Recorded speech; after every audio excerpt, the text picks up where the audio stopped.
tombola kombo na mokonzi Yesu. Tikali loboye pambola ngai pambola moko na biso au nom de Jésus-Christ. Amen. Voilà, merci beaucoup. Que toute la gloire revienne à notre Dieu, le Créateur incréé. Lui qui nous a donné la vie ce matin ou bien cet avant-midi. Voilà, gloire au Seigneur. On est sur Elengesa TV. Elengesa TV, c'est notre chaîne officielle. Notre chaîne YouTube officielle. Elengesa TV. Et nous sommes aussi en direct sur notre page Facebook. Eva des Grâces. Jérémie Kouyele, gloire au Seigneur. Voilà, bien-aimés, nous voulons parler encore de la part du Seigneur. Que la gloire revienne à Jésus-Christ, le ressuscité, du 3e jour. Voilà, nous sommes dans les livres de Matthieu. Que Dieu te fasse du bien.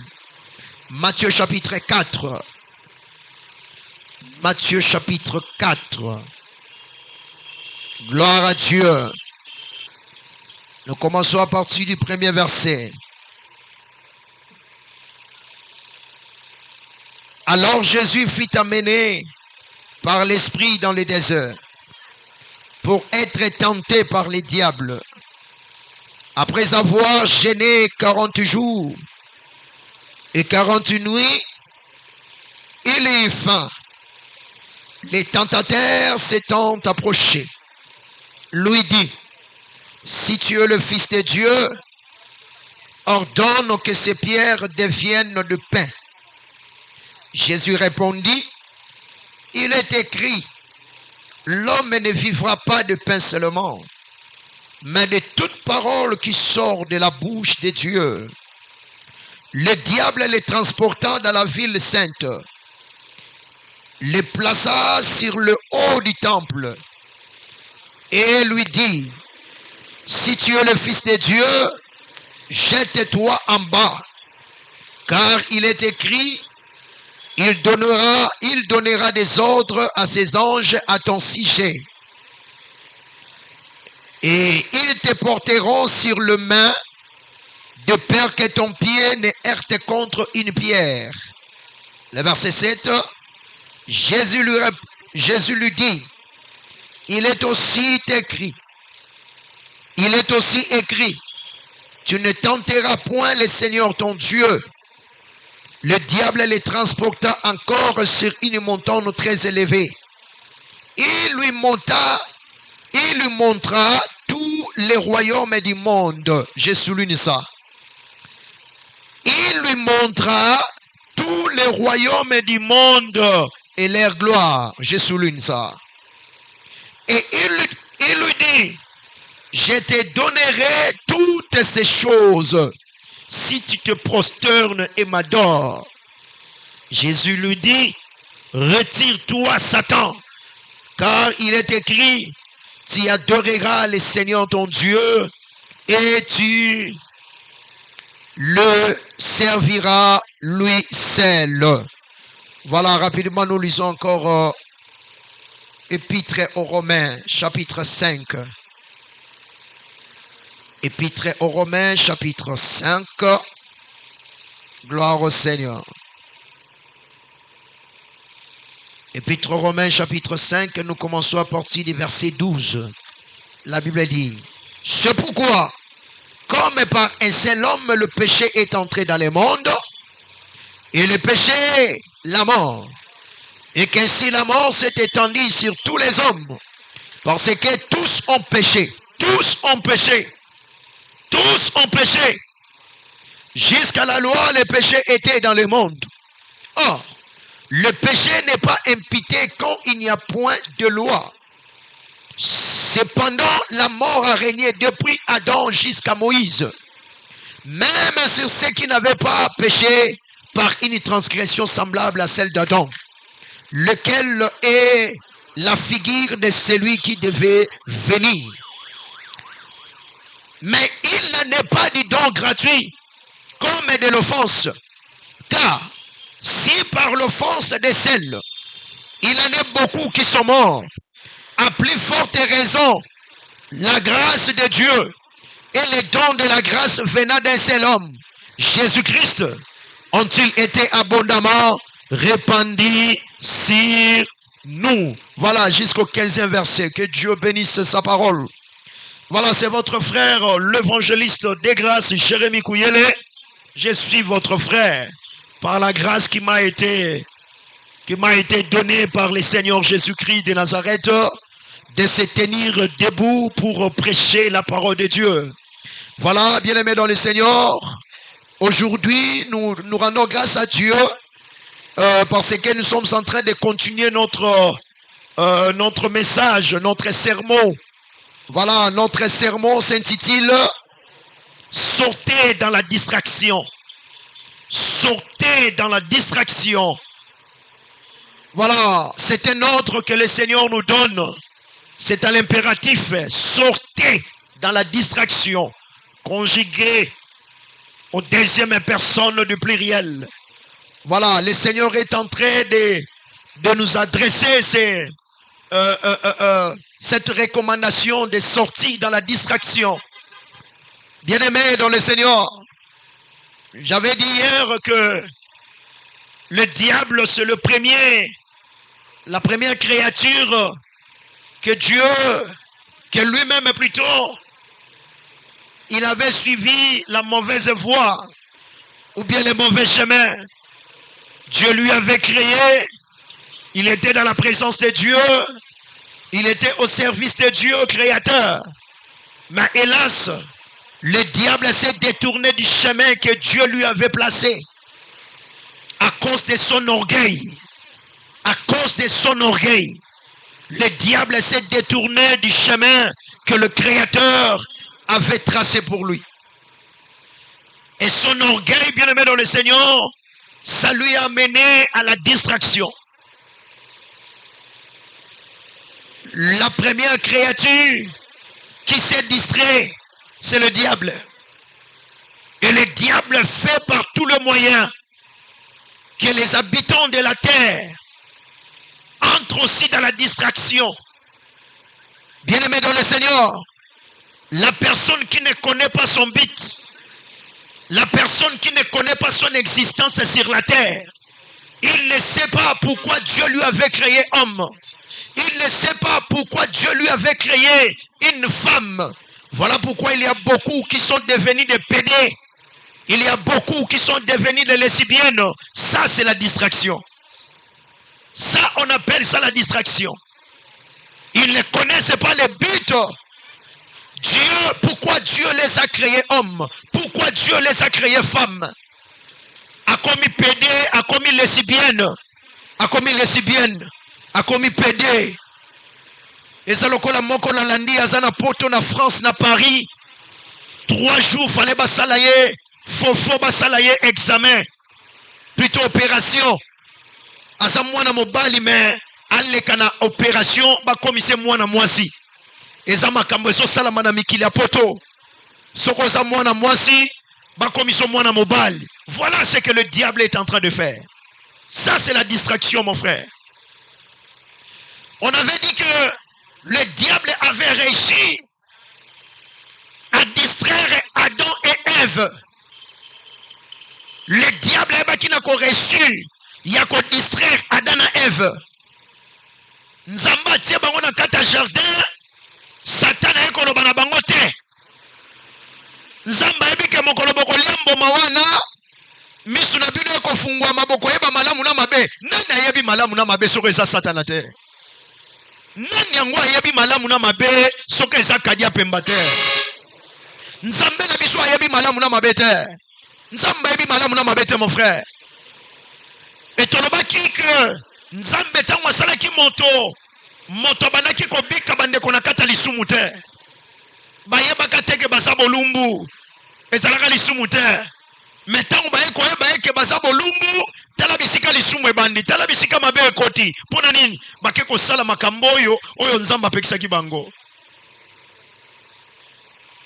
Mokile kota na kata distraction ya lisumu. Ah oui. Yango tolobaki lobi moto nyonso abotami na nzela ya tata na mama mwasi na mobali aza moto ya masumu. Lisumu wana eza par rapport ya nzoto. Nzoto toza nango eza nzoto ya masumu. Moto akoboya yango aza te. Eza nzoto ya masumu tozali nango. Bandeko, mokili ekota na kata distraction. Distraction ya péché. Distraction ya lisumu. Akoja banani? Akoja bato mibale nzamba kelaka liboso. Mobali na mwasi, Adam na Ève. C'est confirmé dans Romains chapitre 5, là où nous venons de lire. C'est confirmé là-bas. Apôtre Paul a joué sa chrétien à Rome. Alors bitala, ezali na nzela mutu moko lisumu ekotaki na mokili. Pe lisumu ememi liwa. Tala ndenge toko kufa. Mais nzamba salaka moto po mutu akufa te. Na likanisi na nzambe tango nzamba akosala moto. Maladi wapi? Kufa wapi? Mutu akufa nzala pona nini? Mutu asala mpiaka pona nini? Wale zalaki likanisa nzambe te bandeko. Mais lisumu Adam na Ève bakoti na kata distraction. Satan akotisi bango na kata distraction. Tolobaki keba na kamarade wa mema ko banzela mabe. Keba kaka kamarade yango po linga ka yewan. Kaka yewan. Alakisa ndenge bamelaka masanga kolangwa. Alakisa ndenge balengola kazemi. Alakisa ndenge balingaka mibali 4. Ye moko asana bango 5. Siko yo komi deja na 4. Ozobeta na 4 terrain. Camarade bongo otika yete. Okangamika na camarade bongo. Osomona ndenge fino sokota na distraction. Osomona fino ndenge sokota na distraction. Distraction Satan kotisa na kata moto. C'est la sémence du péché. C'est la sémence du péché. C'est la sémence du péché. Voilà pourquoi quand nous parlons de l'homme, bien-aimé dans le Seigneur, la première des choses, nous voyons la nature pécheresse. Nani akolobaka aza na lisumu tato mula musapi? Nani? Oya akolobaka ngana ana lisumu te. Wapi ye? Nangai moto na yako te yawa. Lisumu elata biso na nzoto tozali nango. Lisumu ekangaka biso na nzoto tozali nango. Mais pasteur ozote ya batu ba, plutôt ozote ya baninga pona nini? Ah non. La nature pécheresse, c'est dans le corps. Mais gloire soit rendue à Dieu. Si quelqu'un accepte Jésus-Christ dans sa vie, Seigneur et Sauveur, devant Dieu, bien-aimé, la personne est devenue justifiée. La personne est devenue sainte.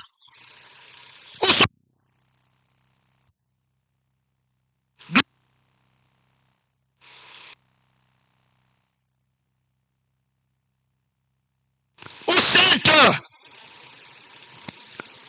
Si tu acceptes Jésus-Christ dans ta vie, devant Dieu, ton identité change.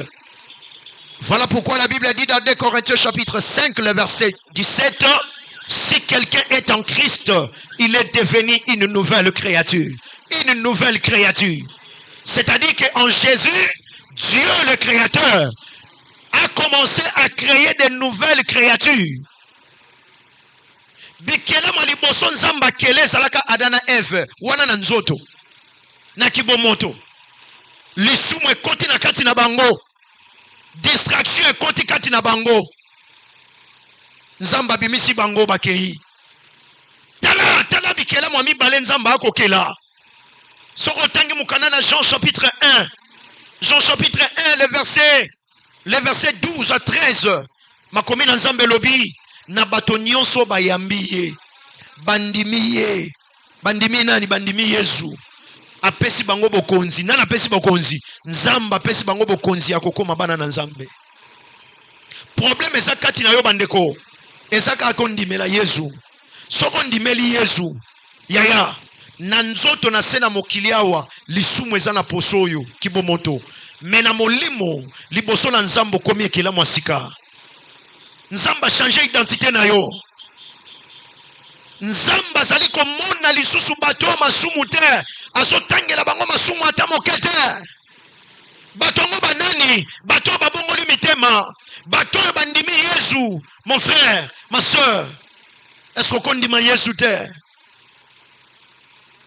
Kolobaka te ke Yesu aza nzamba mindele. Jésus-Christ n'est pas notre prophète. Il est le prophète des Blancs. Non, non. Ça, c'est la distraction. Ça, c'est la distraction totale. Jésus-Christ n'est pas le prophète des Blancs. Jésus-Christ de Nazareth n'est pas le prophète, ou soit le Dieu de Blanc. Non. Il n'y a pas le Dieu des Blancs et le Dieu des Noirs.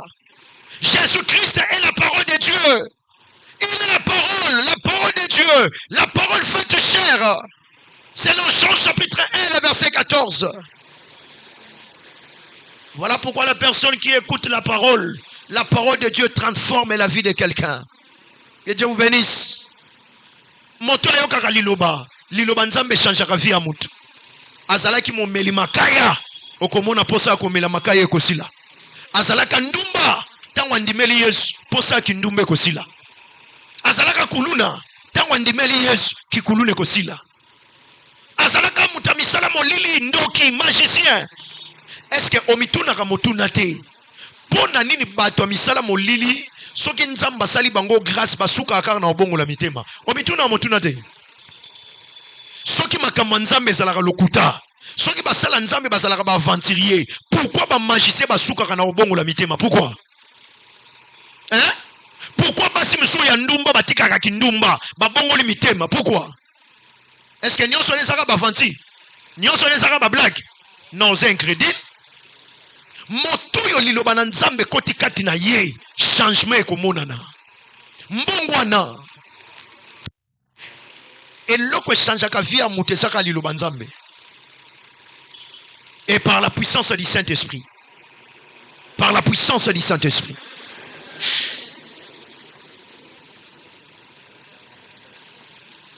La Bible dit ceci. Nous venons de lire Romains chapitre 5. La Bible dit, l'apôtre Paul est en train d'expliquer. Le premier homme est Adam. Le premier homme est Adam.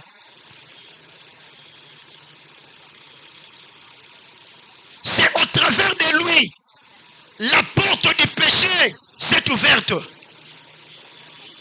Le premier homme Adam. C'est ce que la Bible dit dans Romains chapitre 5, le verset 12 à 15. La porte du péché s'est ouverte à cause d'Adam. Le diable avait réussi sa mission d'écarter l'homme, d'écarter Adam et Ève dans la présence de Dieu comme lui. Le diable ne peut jamais hériter la présence de Dieu. Il ne peut jamais hériter ou rester dans la présence de Dieu. Satan a koki kozalaka na présence nzambe te. Kebaka yo mtu kimaka ndako nzambe. Kebaka yo mtu makama nzambo lingango te. Kebaka yo mtu basali nzambo fingaka basali nzambe. Soko moni mtu moko lobaka mabe basala nzambe. Alobaka mabe basala nzambe. Ngana sepela na basala nzambe te. Nga botala mtu wana bien. Botale malamu. Mokilo to fande za mokili nzambe. Nzamba su basali na yatie. Yo kaka kofinga basala nzambe. E bon basala satano baso sala musalo zo mona bango te. Eso ebike basala satana basape na mabele.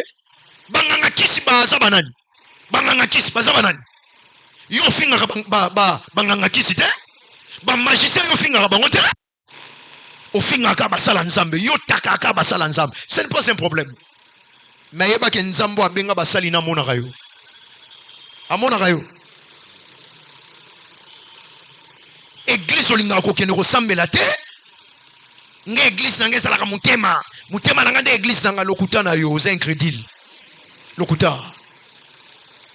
La Bible dit dans Hébreux 3, 7 à 8, soki lelo yoki mungongo na nzambe kokanga motema te. Boni osokanga motema na yo linko bongo na motema te. Boni osokanga motema na yo olingi kolanda banzela nzambe te. Pourquoi mon frère? Ma soeur, pourquoi? Papa, pona nini? Osokanga motema. Pona nini osokanga motema ndeko na ngai?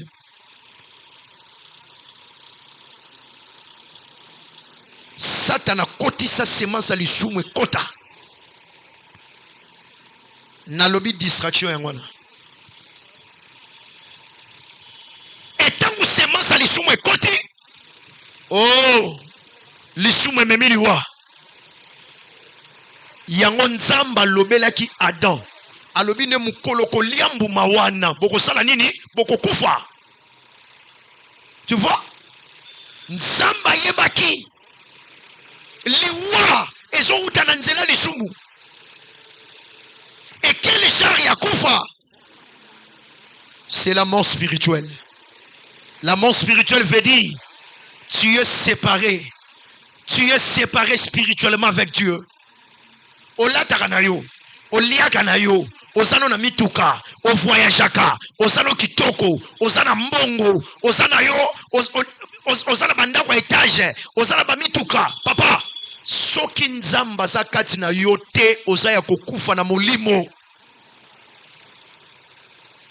Si la présence de Dieu n'habite pas en toi, si tu ne donnes pas ta vie à Jésus, si tu ne te répands pas, peu importe tout ce que tu possèdes, peu importe tout ce que tu en as, bien-aimé, tu es séparé de Dieu. Zamba Pambola. Okaboni na Nzambe.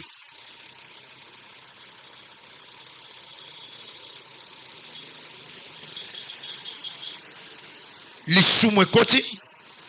Adam babimisi na kati na jardin. Distraction. Landa nzela na yo ozo landa. Yo milongoli na nzela. Obandi ko landa nzela camarade azo mema yo. Mais distraction. Toki ne ko sambela. Baninga ba mipesi na losambo Nzamba Pambola. Yo lingi ko sambela te. Yo lika makamu na yo ya gauche droite. Et ça distraction. Papa, ndeko, mutu aleki Nzambe na se na mokilo ya za te. Oyo aleki Nzambe na se na mabele ya za te. Bola Nzambe mono papa na. Oyo aleki Nzambe na se na mokili ya za te. Ato zando kyozo kangai. Même si tu es sorcier, tu es une sorcière, sache-le très bien. Un jour, tu vas finir dans la présence de Dieu. Si Dieu te fait grâce. Lelo zobo ya Nzambe mekozala na mukolo moko ko luka Nzambe okozala na posa na ye soki Nzamba sali o grâce kolo Yesu alobi na Jean 6 verset 44 moto moko te akoya pa na nga soki tata abengi yete Nzamba salo bolamu moto te akoya pa Nzambe soki Nzambe nde muta sala kangolu. Ephésiens chapitre 2 verset 8 à 9 Bible lobi tobiki sami na nzela misala malamu na biso te. Mais tobiki sami na nzela na ngolu ya Nzambe. Soki Nzamba sali yo ngolu, okobongo la motema, okoyapa na ye. Mais soki asali yo ngolu te. Oh, c'est fini. Bien-aimé, l'on les a makamba solo frère. Ma soeur, Lola les a makamba solo. Papa nangai, maman, l'on les a makamba solo. L'ifélope les a makamba ya solo. Le ciel est réel. L'enfer aussi est réel. Nous sommes que des passagers sur cette terre. Okangami na makama mokilo lingi ko tikate. Okangami na makama mokilo lingi ko bongo na motema te. Nini zo kanga yo frère. Tosonga na Matthieu 4 sika totangi. Tala Satan ngo kota Yesu Masia na distraction. Oh mon Dieu. Sortez dans la distraction. Ndeko. Nzamba salisa biso. Bible lobby, Matthieu 4. 1 à 10. Molimo a memi Jésus na désert. Pour nani? Pour azala tenter. Oh mon Dieu. Natangi makomi na Nzambe quelque part. Dans 1 Corinthiens chapitre 10. 1 Corinthiens chapitre 10, le verset 13, son abosanité. Entre verset 10 ou 13. 1 Corinthiens 10. La Bible dit, Dieu ne tente personne. Nzamba tentera mutute.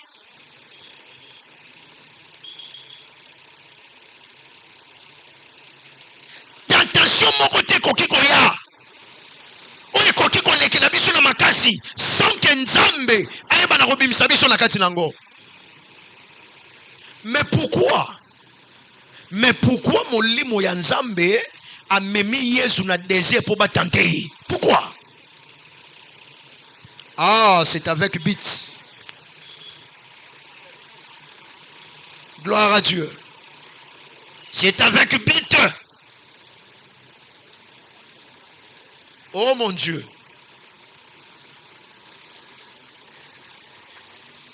Adam, le diable a qui tenté. Jésus, diable a pu tenter. Le col a ma distraction. Donc pour Adam et Ève, le diable a réussi. Coco sabona kata distraction. Mais tant voyez pas Yesu na Matthieu 4. A koki koko tsa Yesu na distraction te. Et ça le passage monte tanga ki na loba ki na souligner ngo. Tozonga pe na Matthieu chapitre 4 1. Que Dieu vous bénisse. Tozonga na Matthieu 4. Tozonga na Matthieu 4. Matthieu chapitre 4. Totangi le verset 8. Matthieu 4, le verset 8 à 9. C'est ça notre verset de base. Matthieu chapitre 4, verset 8 à 9. C'est notre verset de base. Je relis ça encore. Le diable le transporta encore sur une montagne très élevée. Satan a memi Yesu likolo na ngomba moko mulai. Ngomba moko mulai.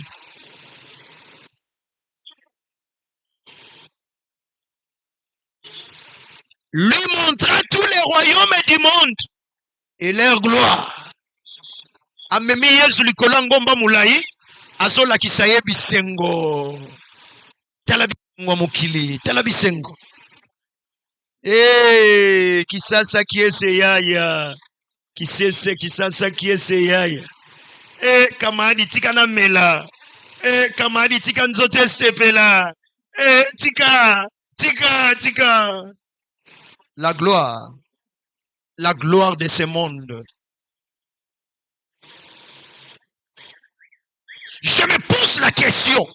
Pourquoi le diable, dans cette troisième tentation, troisième combat avec Jésus dans le désert, il montra à Jésus la gloire.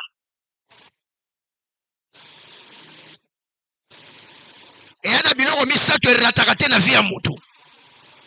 1. Mwasi. 2. Gloire, lokumu. 3. Mbongo. Biloko misato eratakate na vie ya mutu. 1. Mwasi. 2. Mbongo. 3. La gloire.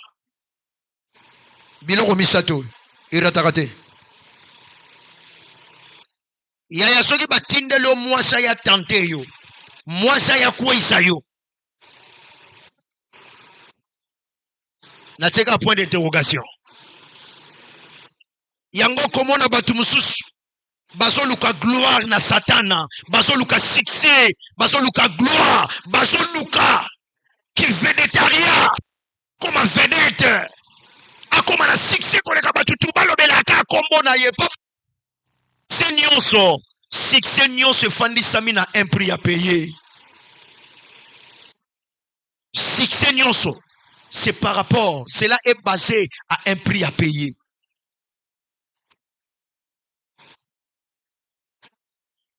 Et là, Moussous alobi malile makasi tika na lala.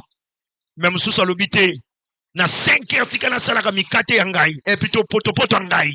Atie na mikate. Poto ne komo kende sango. Mikate ne komo kende sango. Est-ce que vous avez que batu musu ba liara tongo makasi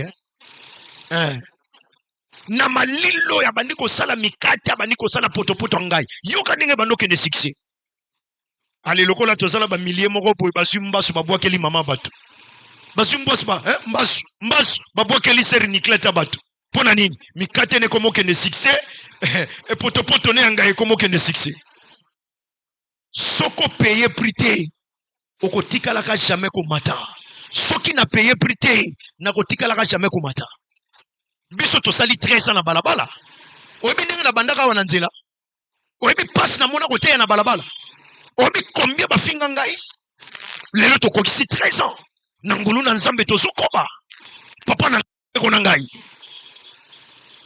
La vie n'est pas facile oh.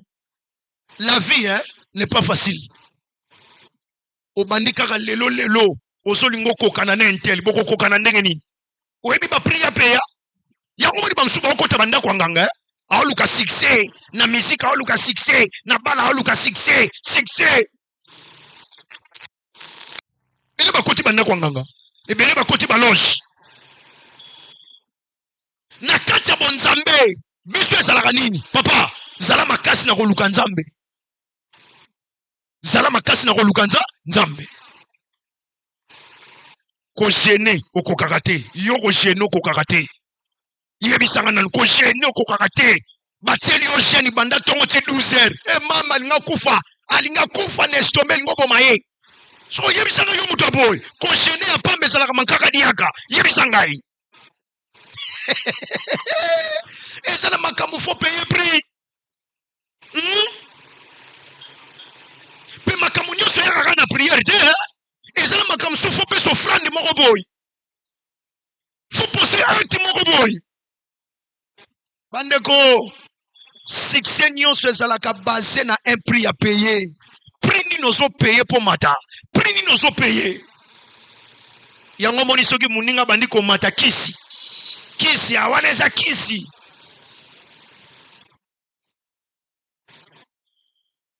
Satana lakisi Yesu bisengo mokili tala basi tala lokumu tala mituka tala na lobi eza parmi babiloko ekweisaka biso batu nga na lenda kotaba momi nga na lenda lokutana yo olenda na wapi nga na lenda nano zimbongo te nano simbi mbongo te yango na lobaka mbongo mbongo echangeaka mutu te mais mbongo ebimisaka nde identité o mutu azalaka nango. L'argent ne change personne, mais l'argent fait sortir l'identité, c'est-à-dire l'intérieur de l'homme. L'argent le fait sortir en dehors, à l'extérieur. Que Dieu te bénisse.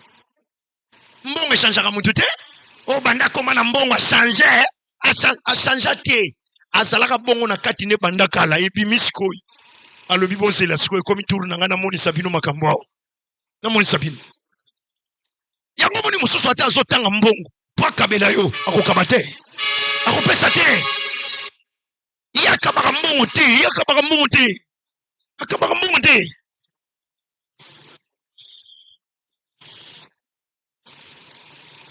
basi lokumu na mbongo eza biloko misato ekweisaka bato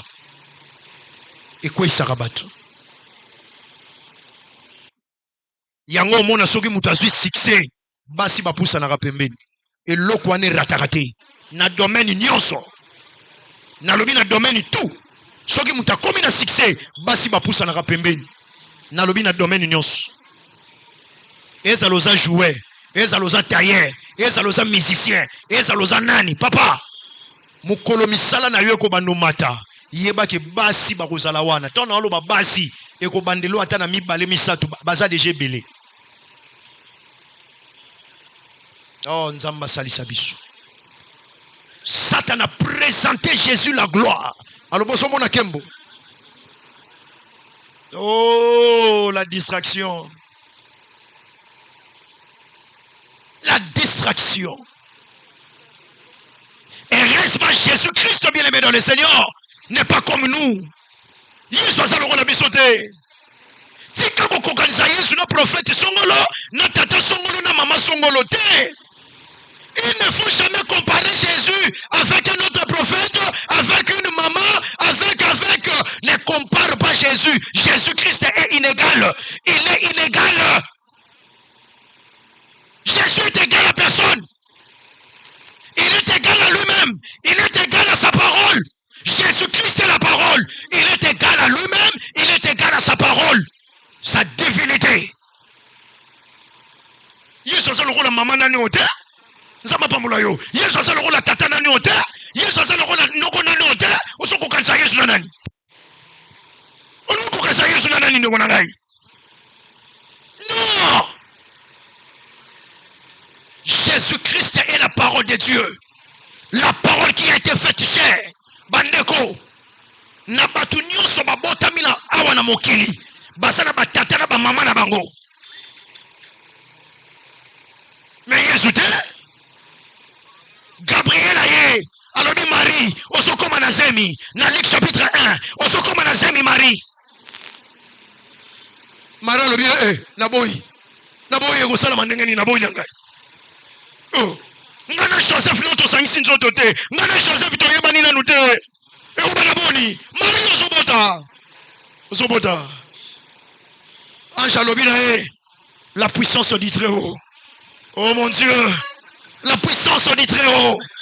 Nguya ya oya leki na likole kolata yo.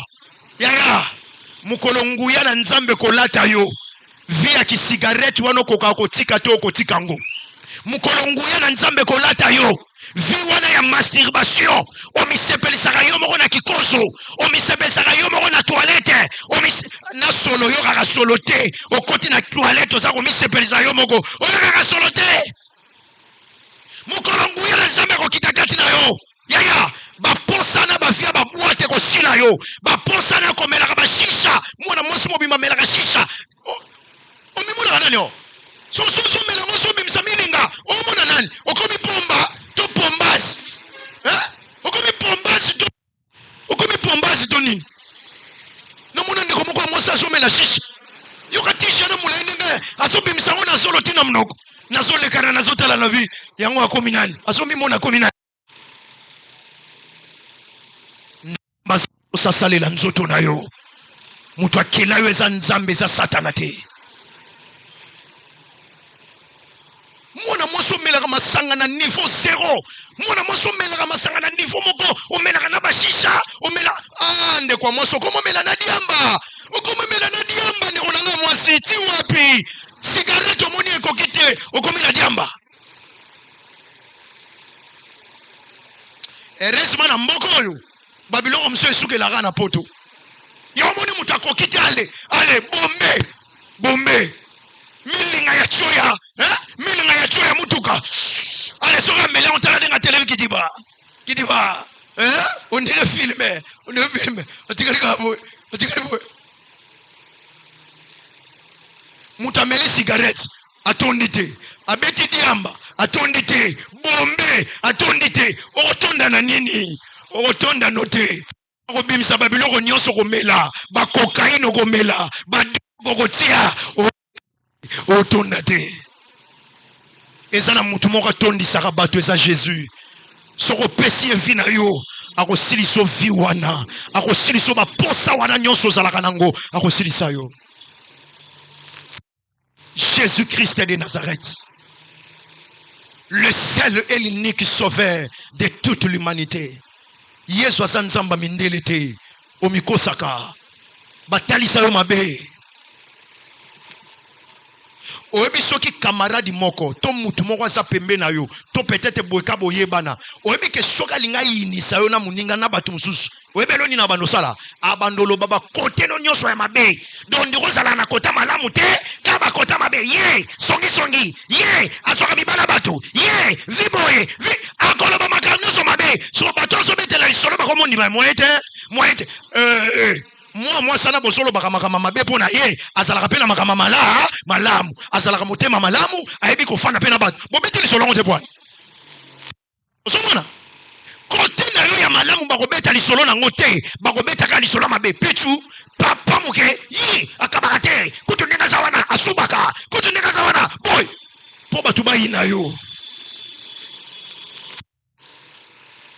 Que Dieu te bénisse. Po batu bayi na yo.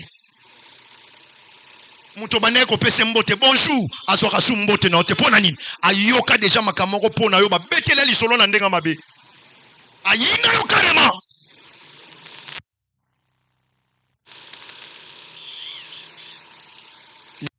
Na kati ya mutu nyonso malamu ezali mabe pesali nini eza yo so mona ka mabe baninga Est-ce que moi na mobali anamelaka cigarette ata malamu moko eza te? Na kati ya mutu nyonso malamu ezali mabe ezali.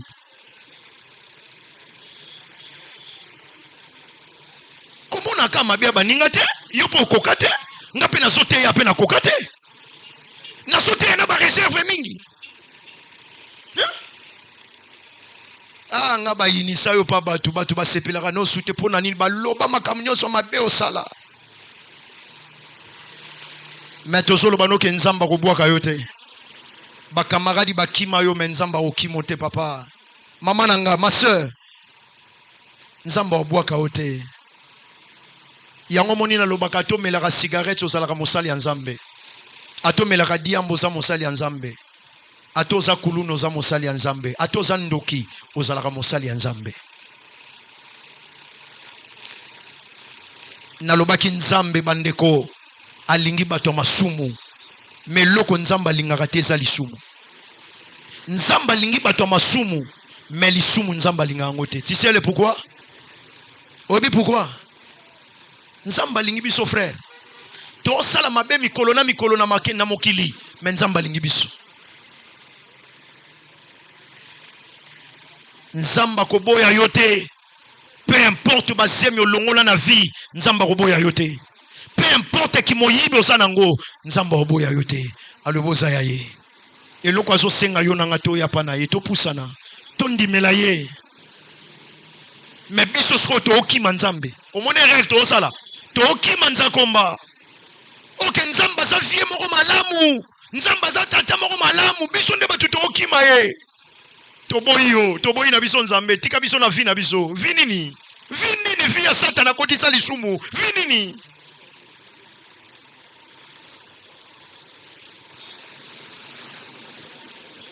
Satana lakisi Yesu gloire.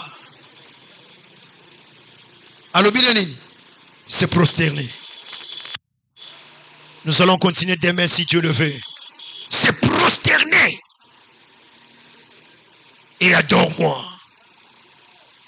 Yaya, kotika laka jamais kogumba melabikeko. Ato melakano masanga. Ato zana vina yo zana ngo. Yaya, kotika laka jamais kosangisa nzambe na kisi.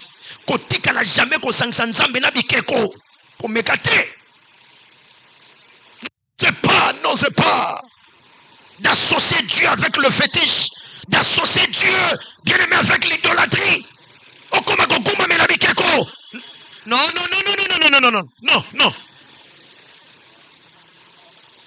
Soke ezane loko epesaka nzambe kanda makasi. Otiki makama kokumisa nzambe, obandi kokumisa no batu, obandi kokumisa no bikeko, obandi kokumisa no swadi za banzambe mususu.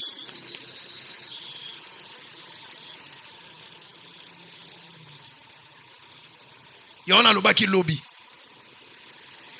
Obetelaka mobali na yoto mwasi lo lisolo ya mobali ya mama Chantal. Tala mobali ya mama Chantal. Tala ndenga lataka. Oh.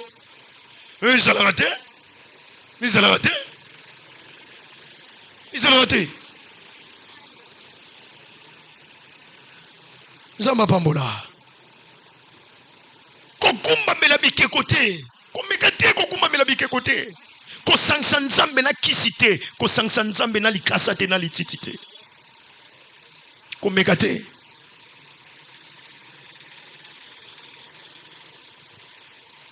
Bien-aimé, il y a un Dieu qui nous aime. Ce Dieu-là, c'est le créateur de toutes choses. Nzamba lingi yo mon frère.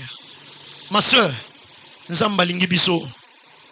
Mais biso nde batuto so kima nzambe. Biso nde batuto boyi nzambe. Yaya, soko kimi nzambe, oko vivre te sans nzambe. Toko vivre te sans nzambe, toko vivre te. Yesu aye ko pesa bomo. Yesu aye awanase. Yesu aye ko pesa bomo. Yesu mobikisi. Yesu aye kopesa bomo. Yesu aye awana se. Yesu aye kopesa bomo. Yesu mobikisi. Bien-aimé, ezala mutu moko andimaki komata na Golgota tikala bolumbu po masumu na nga na yo epika. Ezala mwana mobali moko ya 33 ans. Tout jeune qu'il était, il a accepté de donner sa vie à la croix de Golgotha pour que toi et moi, nous puissions être sauvés. Ndeko na ngai, nalobaka chaque fois, ate kotika la minute moko ya suka vina yo potika mokili. Ndimela Yesu Masia. Ndimela Yesu Masia, frère, ma soeur. Jésus-Christ a mis kabaki ne kulusu, batika ye bolumbu. Il était resté ni à la croix de Golgotha pour nos péchés. Pour tes péchés, pour mes péchés. Crois cet homme, mon frère, ma soeur, crois cet homme, Jésus-Christ de Nazareth. Il est le seul espoir de ta vie. Tala famille na onde babwaki yo, na famille ozala mutako salisa ote. Tala ba camarade ndenge ba critique yo. Frère moko ye pa nanga lobi nanga pasteur. Nazana posa na miboma. Na tunie pourquoi? Alanda kinga nelenge salandinga tin église. Na tunie pourquoi mon frère, abi pasteur. Ba camarade nanga nyonso nazalaka na bango. Basala suna posa na tambula na bango te bakoma ko finga nga ko sekangai. Abi pasteur famille nanga moko. Famille na nga moko babaye ngai. Je lui ai présenté Jésus. Nalobi na yesa la mutu moko komune Yesu akulinga yo akubwaka yo te.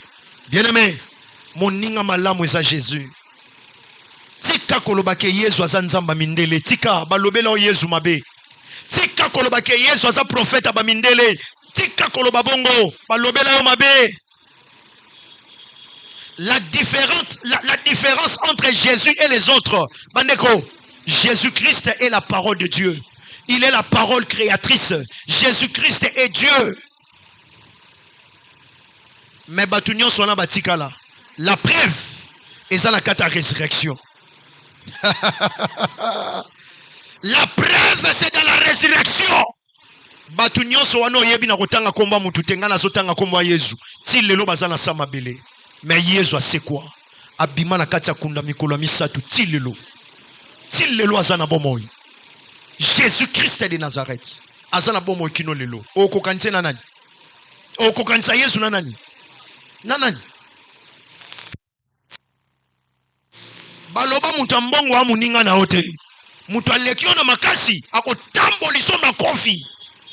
Yobu na mutu makasi. Batelo pena champion bakole. Champion bakole nayo. Otambu sot mbange kotengama. Mbange kotengama.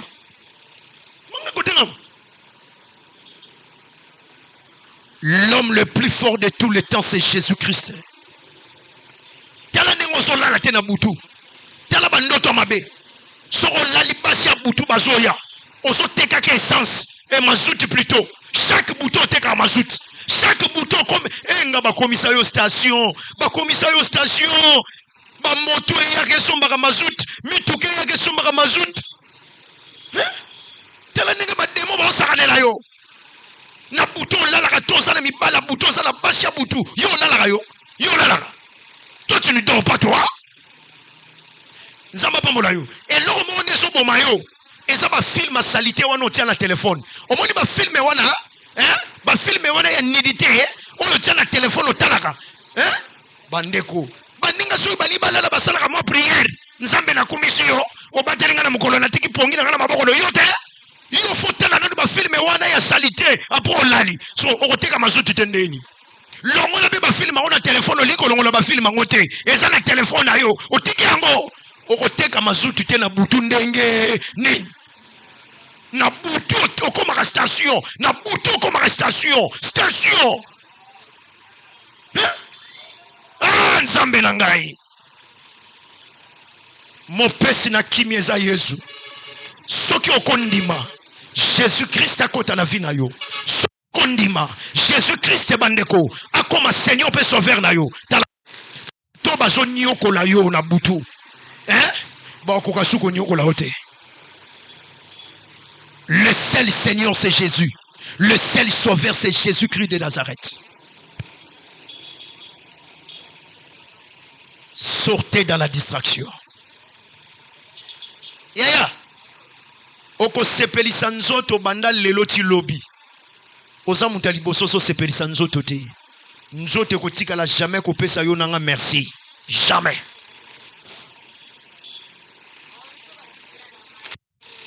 Oyoka nzembo te nzoto napesaki yo masanga nzoto nzoto napesaki yo nyonso nzoto nzoto nzoto nanga nzoto nzoto kisasa mutakufi bake kotike na kitambo soki pe na kinkole soki pe piale na retour ngingo to kotele na babaru to melele masanga zambe wala bazolela tane baza kovibwaka na mabele na morgue tena kaza kovibwaka bakenda kokunda retour ngingo shenani oyamba biso batondisi taka ta ta ta ta ta ta taka ta ta taka ta ta ta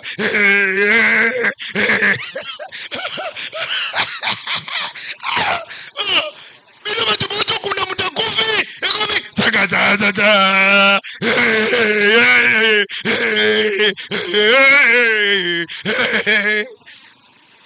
kisasa omoni makamoleka na kisasa bage kotika mutu na cimetière bazongi boki na boki banda tongo chiswa omoni kisasa makamoleka na do batu bakenda suma tanga pona pasite na tour shenani oyamba biso tondisi biso watu tokangi koto wana musuna matanga tellement alati kitoko ale alinga lakisa batu nyonso yena alati kitoko akepa DJ kamata $10 bambadi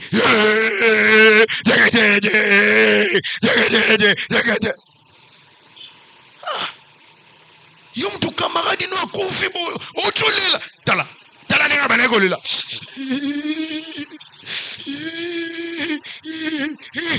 olela meto bakundi kamaradi ye mtayindi saka na bari ye mtayindi saka vanité de vanité tu es vanité yaya tika to salela biso nzambe o litombe eza na lola litombe ezali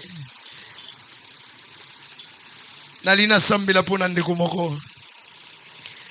Voilà, nous sommes suivis sur YouTube, notre chaîne officielle Elengesa TV. Voilà, vous pouvez s'abonner. Et nous sommes aussi en direct sur notre page Facebook Eva de Grâce Jérémie. Bien-aimé, soki nzamba pambolio na liteo yo. Soki penzambe apambolinga na liteo tika tolobaka merci pa na nkolo. Yaya toza batu tokokite.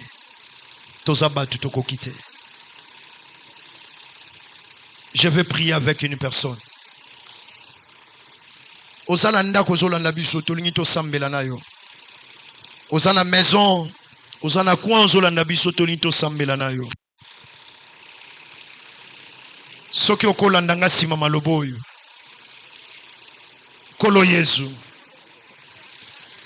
Na yo kililoba na yo. Na fongoli motema na ngai. Na bengi yokota na motema na ngai. Koma mokonzi pe mobikisi na ngai. Limbisa masumu na ngai nyonso. Yokela ngai mawa. Na ndimi yo tokufaki na ekulusu pona masumu na ngai. Kobanda lelo Yesu. Komisa ngai ya yo. Au nom de Jésus.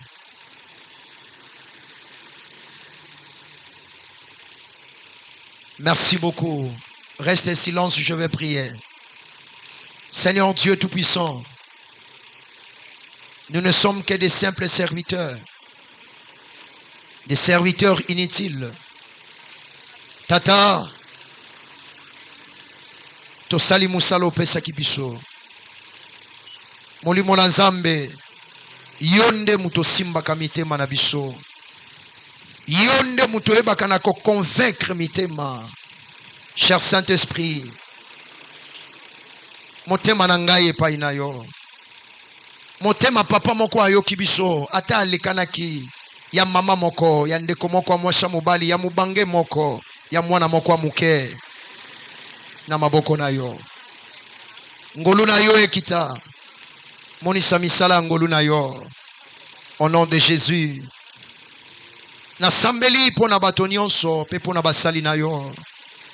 Ngolu pe mawa na yo likolo na biso. Au nom de Jésus. Amen. Merci beaucoup. Gloire au Seigneur. Voilà. Nos contacts sont là. Si tu es en train de nous suivre au travers notre page Facebook Eva de Grâce Jérémie Kouyele, voilà, nos coordonnées sont là. Et si aussi tu es en train de nous suivre en direct sur notre chaîne YouTube Elengesa TV, voilà, si je parle même un langage avec l'ingénieur Rodrigue, voilà, je pense qu'il a déjà affiché nos coordonnées. Nos coordonnées sont là. Voilà. Tu peux nous appeler, tu peux entrer en contact avec nous. Tu as un problème qui te dérange. Voilà, tu peux nous contacter au travers de ces numéros. Nous sommes toujours joignables. Tu peux nous appeler. Voilà, pour na bandeko yo azam peut-être nanda ou quelque part. Numéro d'habitué Zali plus 243 89 79 66 573 plus 243 89 merci 79 66 573. Voilà, merci. Que Dieu nous bénisse.